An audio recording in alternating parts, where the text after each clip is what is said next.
subscribe our channel, The Diplomatic Mirror, and press the bell icon to get notified about our new videos. नमस्कार मेरे प्यारे दोस्तों, आशा करता हूं कि गालवान वैली की न्यूज़ पे आप सभी लोगों ने कल से ही नज़र बनाई रखी होगी। हालांकि आप सब जानते हैं कि कई हफ्तों से गालवान वैली में काफ़ी टेंस सिचुएशन थी। चाइनीज़ और इंडियन ट्रूप्स जो है स्टैंड ऑफ पे थे। कल अचानक से शाम को न्यूज़ आई और ख़बर आई कि हमारे 3 जवान जो है वीरगति को प्राप्त हुए और चाइना के भी 5 जवान जो है मारे गए हैं। मैं राजशंभूषण दुबे स्वागत करता हूं आप सभी का द डिप्लोमेटिक मिरर के इस वीडियो में। शुरुआत करते हैं सबसे पहले लोकेशन से। गालवान वैली ईस्टर्न लद्दाख में स्थित है।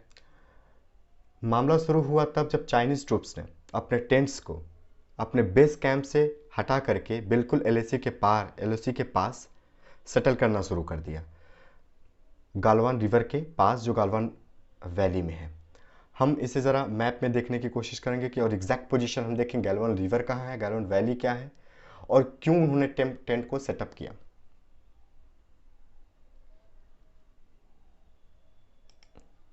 दोस्तों, ये है हमारा भारत।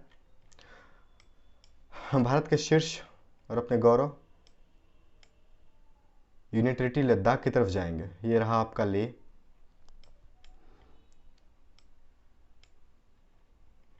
और जब हम इसे जूम करेंगे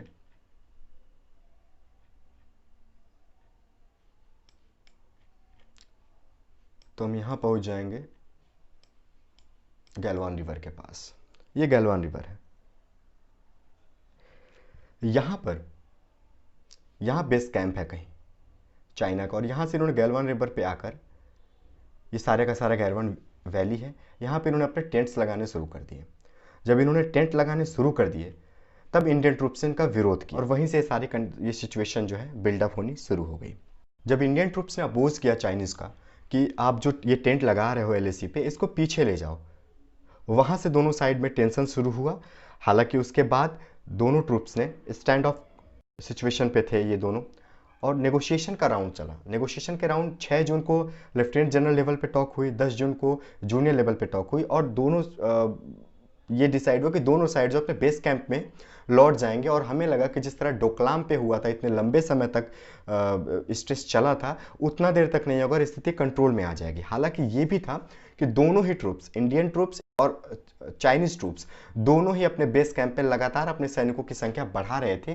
तो ये भी थी कि, और चूंकि कोरोना की वजह से चाइना का एग्रेशन पॉलिसी किस तरीके से अपने नेबर्स के लिए, हांगकांग के लिए, ताइवान के लिए, यूएस के लिए, ऑस्ट्रेलिया के लिए है, ये हमने पहले वीडियोस में चर्चा कर ली है। नेगोशिएशन के राउंड में ऐसा लग रहा था कि सब चीज़ें हुई, लेकिन बीच में वहीं कल एक खबर आती है। कर्नल संतोष बाबू की लीडरशिप में एक टीम को पेट्रोलिंग के लिए भेजा गया एलएसी पे, लाइन ऑफ एक्चुअल कंट्रोल पे, ये इंश्योर करने के लिए कि चाइनीज ट्रूप्स जो है अपने बेस कैंप पे वापस लौट गए हैं या नहीं। जब इन पेट्रोलिंग पे जा रहे थे, जब ये पेट्रोलिंग पे गए तो चाइनीज ट्रूप्स पहले से ही घात लगा के बैठे थे कि अगर इंडियन ट्रूप्स आएगी तो हम उस पर अटैक करेंगे, और उन्होंने वैसा ही किया। इनिशियल स्टेज पे फाइट हुआ। दोनों ग्रुप्स, चूंकि इंडिया और चाइना में एक डील साइन है कि प्रोटोकॉल है एक कि आप जो है एलएसी के पास जो है फायर आर्म्स के साथ नहीं जा सकते, तो निश्चित रूप से यहाँ धक्का मुक्की ही हुई होगी। और धक्का मुक्की में आप ये कह सकते हैं कि कुछ ऐसे कटीले तार हुए जो शायद हैंड स्टिक पे लपेटे होंगे, या इस तरीके के जो पिक्स आ रहे हैं, तो उस तरह के यहाँ पे हथियारों के इस्तेमाल हुए होंगे। कोई यहाँ पे गोलीबारी तो हुई नहीं। तो दोनों ग्रुपों के बीच धक्का मुक्की हुई, और जब ये इनिशियल स्टेज में था तभी इन्होंने अपने बेस कैंप में सिग्नल भेजा कि हमें रीइंफोर्समेंट चाहिए। शाम तक जब खबर आई 6-7 बजे तक, तो ये खबर आई कि हमारे 3 जवान वीरगति को प्राप्त किए हैं, प्राप्त किया है। 3 जवानों ने हमारे वीरगति को प्राप्त किया है, और चाइनीज में 5 लोग मरे हैं। पुष्टि इस खबर की तब हुई जब एएनआई का ट्वीट आया, और एएनआई का ट्वीट आया तो हम सभी का दिल बैठ गया। एएनआई का पहला ट्वीट था कि at least 20 Indian soldiers killed in the violent face off with China in Galwan valley in eastern Ladakh, casualty number could rise. Government के सोर्सेस ने ये बताया कि 20 सोल्जर जो है हमारे वीरगति को प्राप्त कर चुके हैं। ये संख्या और भी बढ़ सकती है।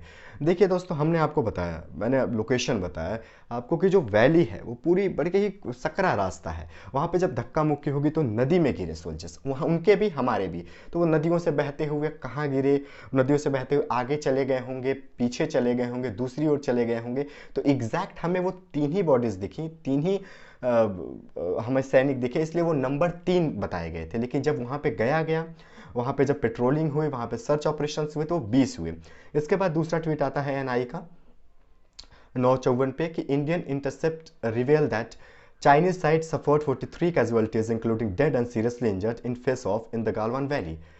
अब अपने सोल्जर्स के कैजुअलिटी के बाद उन्होंने चाइनीज कैजुअलिटी बताई जो 43 तक थी।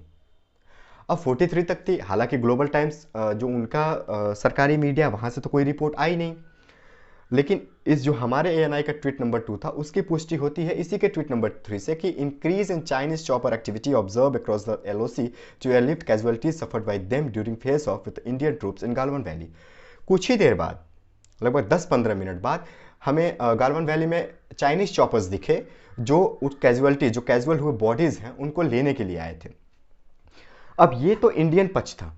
चाइनीज पक्ष में दो ट्वीट्स काफ़ी ज़्यादा इंपॉर्टेंट है।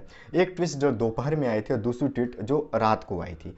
आप जानते हैं कि ग्लोबल टाइम्स वहाँ का मेन माउथ पीस है for international affairs for Chinese Communist Party of China के लिए, मेन माउथ पीस है। उसके जो एडिटर इन चीफ है of Chinese and English edition, Hu Jin, उनका एक ट्वीट आता है 2:30 बजे के करीब कि based on what I know Chinese side also suffered casualties in Galwan valley physical clash. I want to tell the Indian side don't be arrogant and misread China's restraint as being weak. China doesn't want to have a clash with India but we don't fear it. इनकी भाषा पे ध्यान दीजिए। ये कहते हैं कि casualties हुई हैं दोनों साइड में, हमने भी सफ़र किया है, हालांकि इन्होंने नंबर नहीं बताया। इन्होंने कहा कि भारत हमें कम आंकने की कोशिश न करे, हम जो है क्लैश नहीं चाहते इंडिया से, लेकिन हम डरे हुए भी नहीं हैं। इनकी ये भाषा है। और इसके बाद एक ट्वीट इनका आता है 8:30 बजे रात को कि चाइनीज जो है अपने पीएलए पीपुल लिबरेशन आर्मी की कैजुअलिटीज तो नहीं बताएगा, जो इंडियन सोल्जर्स के साथ इनकी कैजुअलिटीज हुई है, जो इनकी झड़प हुई है, इसमें कितने हमारे सैनिक जो है घायल हुए हैं या मरे हैं, ये तो हम नहीं बताएंगे। और मेरा लगता है कि उन्होंने कहा कि मुझे लगता है कि हमें बताने की ज़रूरत नहीं है और दोनों कंट्रीज की कैजुअलिटी को कंपेयर करने की ज़रूरत नहीं है, क्योंकि पब्लिक के मूड को ख़राब करेगा और ये गुडविल है बीजिंग की तरफ से। अब ये बताइए, इससे ये साफ साफ जाहिर होता है कि कहीं ना कहीं हमसे ज़्यादा कैजुअलिटीज़ हैं, वहाँ पर कैजुअलिटीज़ हुई हैं चाइनीज़ आर्मी की। हमने अपनी कैजुअलिटीज़ बताई, हमने ट्रांसपेरेंसी रखी, उन्होंने अभी तक ट्रांसपेरेंसी नहीं रखी है। देखते हैं आगे क्या ये बताते हैं, समय समय पर हम आपको अपडेट करते रहेंगे इसके बारे में। आगे का क्या रास्ता है, देखिए मिनिस्टर ऑफ एक्सटर्नल अफेयर ने बड़ा ही सुलझा हुआ एक स्टेटमेंट दिया है।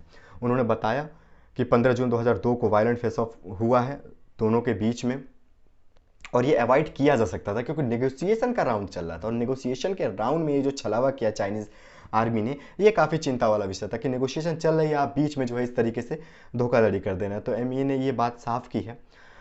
हमारा क्या स्टैंड होना चाहिए, देखिए हमारा स्टैंड पहले से ही क्लियर है। बीआरओ जो है पहले एमओयू साइन कर चुका है झारखंड गवर्नमेंट के साथ डारबुक श्योक डीबीओ रोड प्रोजेक्ट के बारे में, जो पहले से ही चल रहा है।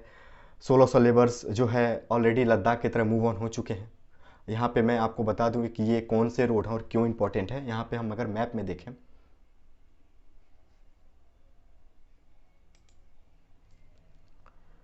तो ये देखेंगे कि ये गालवन रिवर है, और ये देखिए शायुक, ये जो रोड बन रहा है ना, ये बिल्कुल एलएसी के पास है और ये 200 किलोमीटर से ज़्यादा का रोड है। और यही चिंता का विषय है चाइना के लिए, और इसी रोड की वजह से चाइना ने वहाँ टेंट्स लगाए और एग्रेशन दिखाई, और फिर ये रोड यहाँ तक चला जाता है।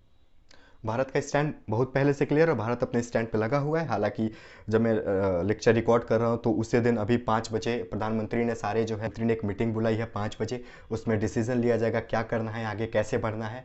आई होप इंडियन गवर्नमेंट एक स्ट्रॉन्ग मैसेज देगी, जो स्टैंड जरूरी है वो हमें लेंगे। हमें गर्व है अपने सैनिकों पे, और हम श्रद्धांजलि व्यक्त करते हैं जो भी सैनिक हमारे वीरगति को प्राप्त किए। ये समय है किसी पार्टी विशेष या किसी विचारधारा का न हो करके हमें अपने देश के सैनिकों के साथ खड़े होना, और इस मुश्किल समय में हमें उनका साथ देने की ज़रूरत है। आप लोगों से भी आशा करता हूं कि सोशल मीडिया में जो और भी नेगेटिव प्लेटफॉर्म्स हैं वो नेगेटिविटी फैला रहे हैं उनसे दूर रहें और एक पॉजिटिव सेंस जो है क्रिएट करें। बहुत बहुत धन्यवाद इस लेक्चर के लिए और लेक्चर को सुनने के लिए। जैसे जैसे अपडेट होगा इस घटना के बारे में, हम अपडेट के साथ पूरी टीम आपके साथ हाजिर होगी। इस लेक्चर को सुनने के लिए धन्यवाद। Stay home, stay safe. जय हिंद।